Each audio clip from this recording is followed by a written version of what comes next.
छवि लगे बड़ी प्यारी।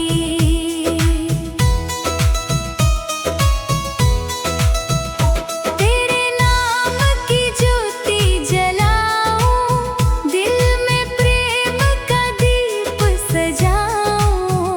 तेरी कृपा की छाँव मिले तो जीवन का हर दर्द भुलाऊं।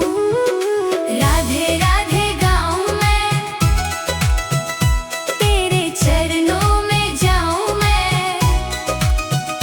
तेरी भक्ति का रंग चढ़े तो दुनिया सारी भूल जाऊं मैं। राधा रानी मेरे मन की रानी, तेरी महिमा सबसे निराली। बरसाने की गलियों में ढूंढूं, तेरी छवि लगे बड़ी प्यारी।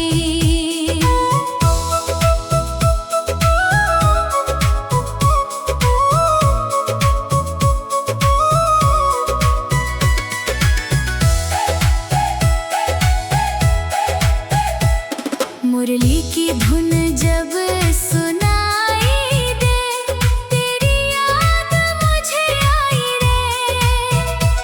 शाम भी तेरे प्रेम के आगे अपनी